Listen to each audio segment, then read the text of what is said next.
Hello and welcome to the Scaleforum 2025 report. This is part 1 of a 4-part series of videos covering the show. This year's show took place on the 20th and 21st of September, and it is the 4th year that the show has been held at the Cressets Community School in High Wycombe, which is conveniently located less than a mile from Junction 4 on the M40, with good on-site parking. All photographs and videos in this report were captured under show conditions, so are of the moment, with visitors often included in the scene, and necessarily limited to the lighting available in the halls. We'll use the show plan so you can orientate yourself in the building, and make sure you get to see all the layouts, demonstrations, stands and traders. The show is divided into 3 areas. Nearest the entrance is the Atrium, which we will look at first. Then we will go to the main hall, to the right. And finally to the sports hall, located on the 1st floor. The report has been split into 4 parts, to correspond with these areas, and the one for the sports hall is split into 2, as there is so much to see there. A key theme for this year's show was to revisit some of the layouts built for the 1883 challenge, with 6 layouts represented at the show that are still close to their original form. The challenge was first announced in S4 News in December 2002, with Chris Challis being the driving force behind it. The essence of the challenge was to build a P4 layout within a footprint of 18.83 square feet. The layout had to fit in a car to travel to exhibitions, as demonstrated for Forge Mill Sidings by George Brodie. At the 2005 Scaleforum at Leatherhead, some 27 layouts made it to the final. Listed in this extract from the show programme.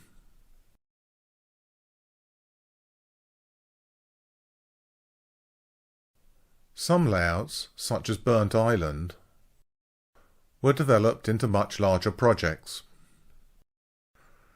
However, many others exist in their near original form, and 6 were represented at this show. Here we have Dave Barrett's Nottingham Goods, as it was in 2005, now known as Canal Street in 2025. Or Coombe Wharf, with its flagpole. Set-up, as usual, was on Friday evening and Saturday early morning. Here is a sports hall at 5 p.m. on Friday. And to think that in a few hours' time this will be a model railway show. Some layouts require large teams to assemble. Here we can see Mostyn during setup on Friday evening. Let alone setting out the hundreds of items of rolling stock in the fiddle yard. The doors opened on Saturday at 10:15 for advance ticket holders and 10:30 for everyone else. On walking into the show, the Scalefour stand was on the right, with information and membership recruitment. There were example models on show and demonstrations of P4 modelling. Straight ahead was the Mostyn layout. Mostyn by the Barrymore Group formed the centrepiece in the atrium. Perhaps best explained from this photo above. The layout is a continuous run, essentially up and down lines with sidings for Mostyn docks. The sheer volume of stock dictates the use of 2 fiddle yards, otherwise it would be impossible to reach across the yard to couple stock. Most trains operate as through trains, fiddle yard to fiddle yard, although some operate into the docks.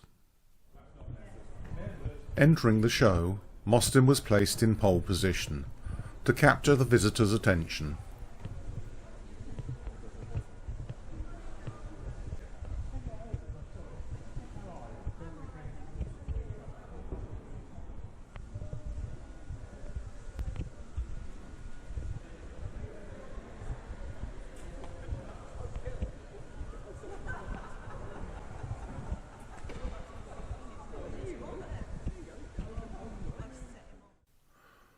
Surrounded by tables for the cafe, it was a great place to loiter and watch a few trains go by. Much has been written about Mostyn, and it has been well documented in recent articles in Scalefour News. However, for those of you who haven't seen these, a short introduction. The layout is set in 1977, the year of the Queen's Jubilee. Both loco-hauled and DMU services are provided for passengers, and a wide variety of freight vehicles are running, as this is the end of the unfitted trains era. The full story is presented on these banners. As mentioned earlier, there is a huge amount of rolling stock. This is the 17 road inner fiddle yard, and a further 17 roads in the outer fiddle yard. All of the stock is accurately detailed and fully weathered. The scenic treatment is well detailed, representing the rather run-down state of the railways at the time, this being the abandoned station building for Mostyn.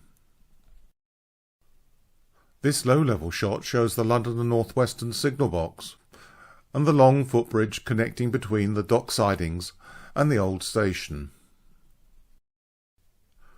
The North Wales Coast Road is chock-a-block with traffic, but the trains are still running past freely, with this Freightliner service for Holyhead. At the front of the layout is a yard for the docks, and for holding trains. A new part of the layout is the freight terminal on one end, providing an area for shunting operations. At the show, the opportunity was offered to visitors to try their hand at driving in the yard. Note the controller plugged into the port on the front of the layout. And this diminutive shunter was running around the yard. Now let's watch a few trains go by.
Looking behind the scenes, trains are configured to match real consists, traffic types, start and end destinations, head codes, etc.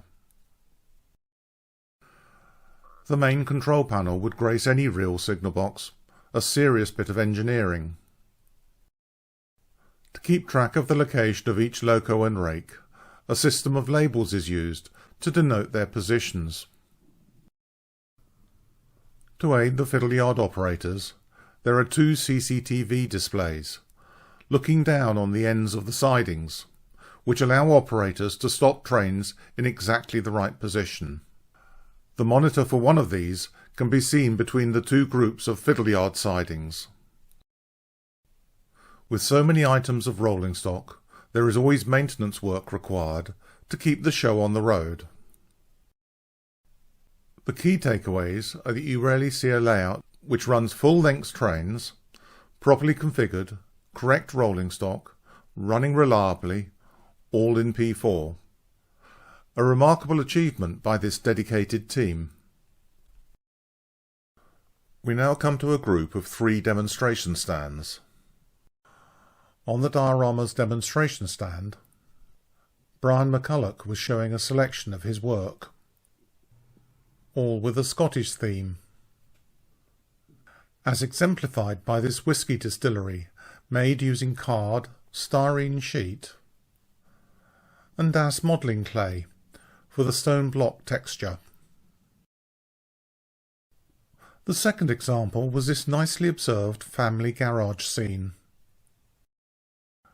with tomato-coloured MGB Roadster and a Morris Minor van belonging to McCulloch & Son Model Engineers. And out back there is the inevitable pile of junk, or perhaps the "it might be useful one day" resource. Another diorama on show was based on Bowling Station. This time McCulloch & Son have invested in a Ford Transit. Finally we have the Perth Station wall diorama, with its odd mix of architectural features including arches, doors and bricked-up windows, probably dating from the Scottish Central Railway of 1848. Used as a platform to show off Class 25 variants from Sutton Locomotive Works. Rob Gunston was demonstrating some of the scenic and weathering techniques that he has used on his layout U. On the scenery side, he has made extensive use of woodland scenic materials for the layout, not just the greens for grass and foliage, but also brightly coloured phlox for flowers. Applied here to give the layout that summertime feel. A little further along there are some water lilies modelled, quite unusual. Now turning to rolling stock, he gave a demonstration of weathering techniques, starting with a wagon that had been partially weathered. Rob showed how to give the interior a more used look, fresh rust and the like, using commonly available weathering powders.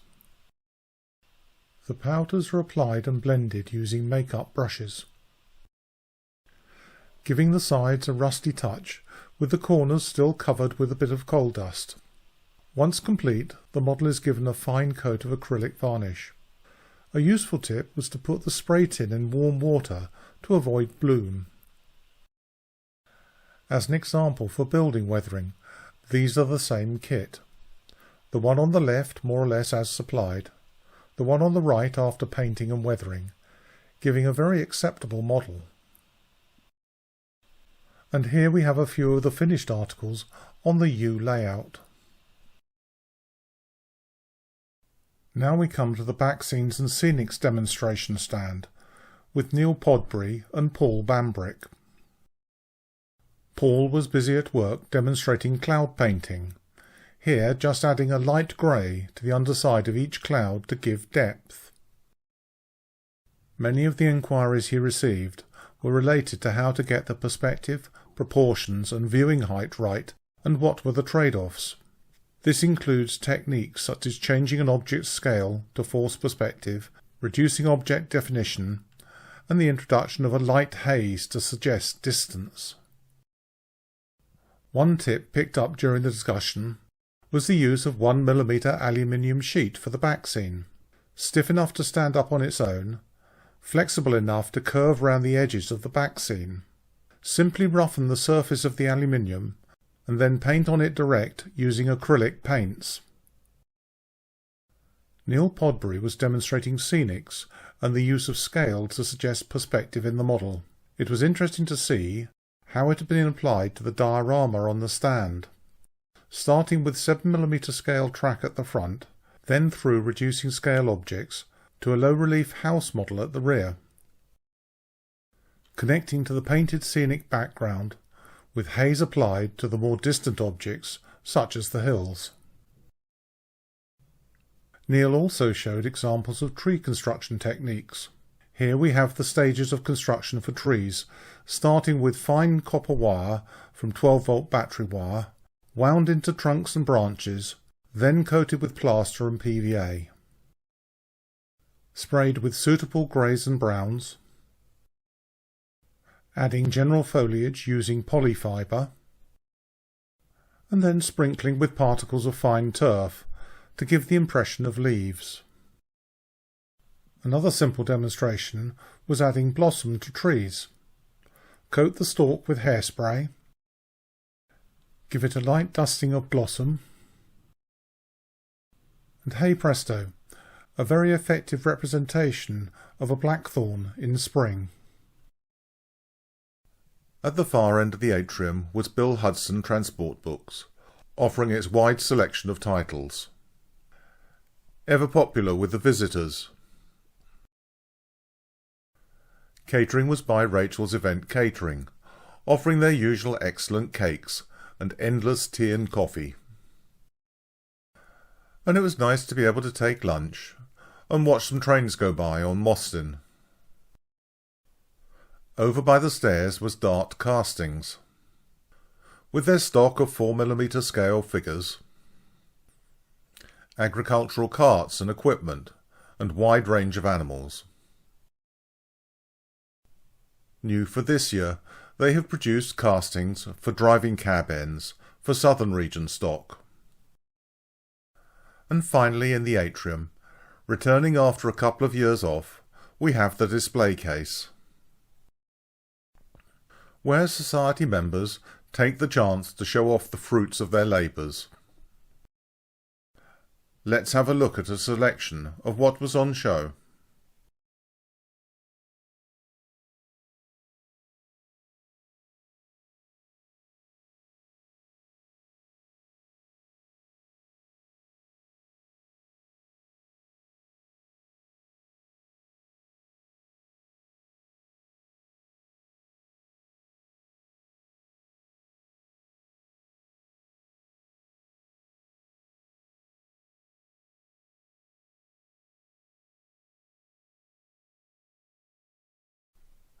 That concludes part 1 of the Scaleforum report covering the atrium. Next we will take a look around the main hall in part 2.